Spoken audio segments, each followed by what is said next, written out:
Every day is a new opportunity to learn and act. Welcome to the Good Start.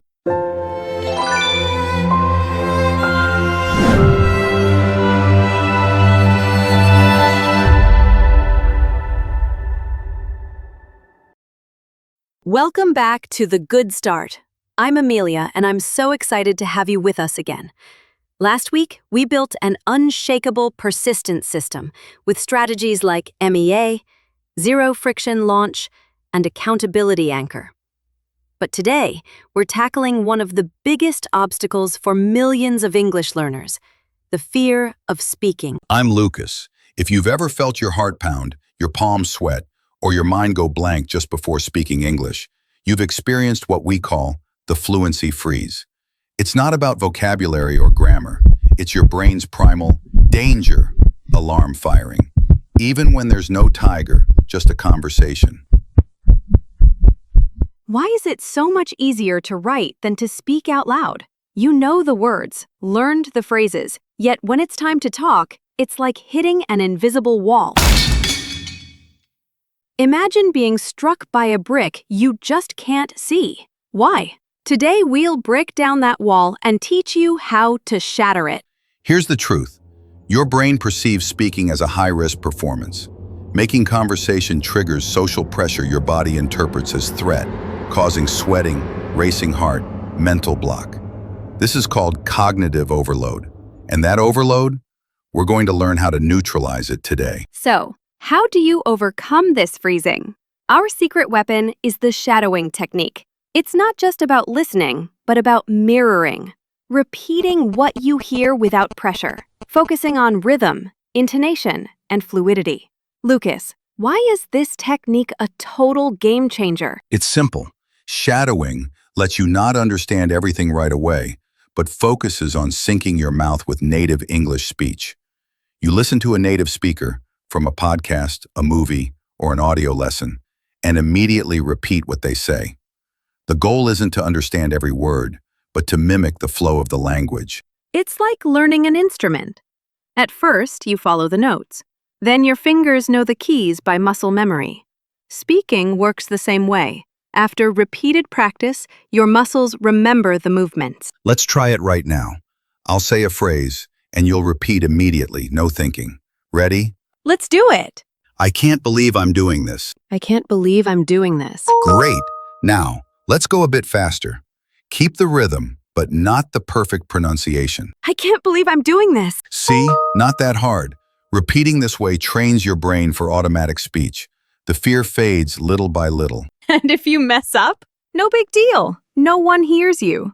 It's like rehearsing your lines before a show. One of the biggest barriers to fluency is how we feel about speaking. Shadowing removes the pressure of being correct because you're simply focusing on mimicking.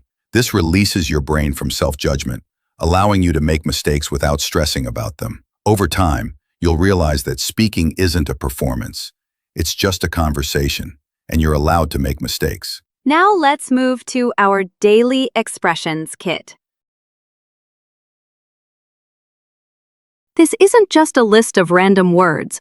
These are your lifelines for conversation, your time-buying phrases, and your control-gaining statements. These are the phrases you can rely on to keep a conversation flowing, even when your brain freezes. These expressions keep the conversation going. You don't need to know every word. You just need a few go-to phrases that prevent you from freezing up. Imagine someone asks you a tricky question. What now? Here are examples. Let me think about that for a second.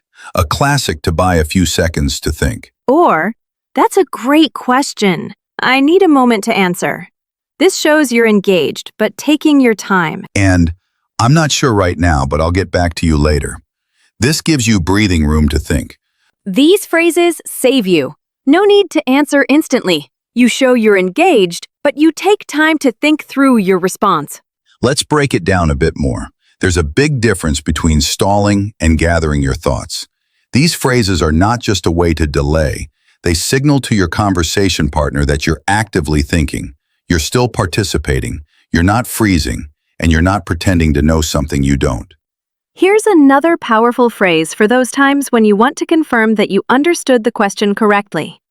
So, What I'm hear you saying is X. Is that correct? This is a huge confidence booster because it gives you the chance to clarify. Plus, it shows you're listening closely. Plus, you avoid saying something completely off track. Confirmation phrases like this also build trust. They demonstrate that you're paying attention and that you care about the accuracy of the conversation. It's not just about knowing the language, it's about communication, and that's what builds relationships. Now that we've armed you with the shadowing technique and the daily expressions kit, how do we get you to actually speak without being paralyzed by fear? We need to start with low-stakes practice. This is all about creating opportunities to speak where the stakes are low and the pressure is minimal. Imagine you're in a coffee shop, chatting with the barista. You're still speaking English, but it's a situation where the stakes are low.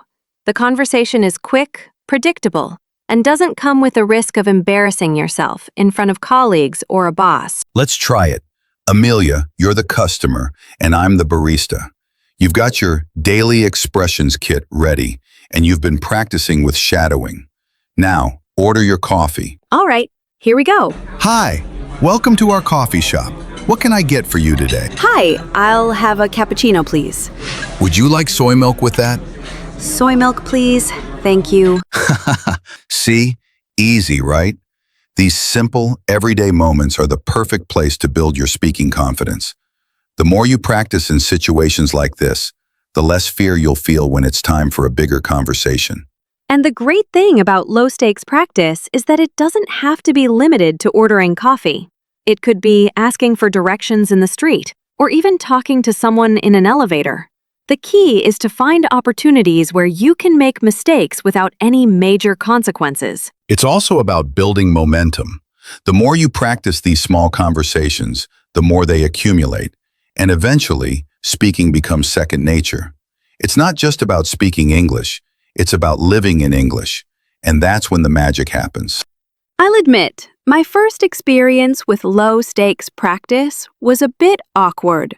I started with simple things, ordering at the coffee shop, asking for directions, but the more I practiced, the more confident I became. It's not about getting it perfect. It's about making it natural. And that's it for today. We've covered the shadowing technique, the daily expressions kit, and low-stakes practice.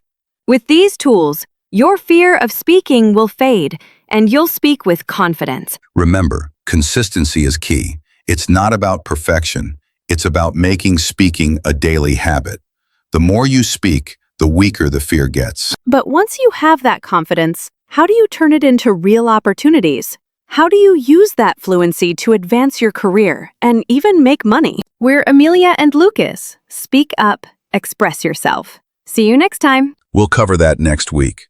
Don't miss the episode where we'll explore how to turn your English skills into professional and financial benefits. Like and subscribe.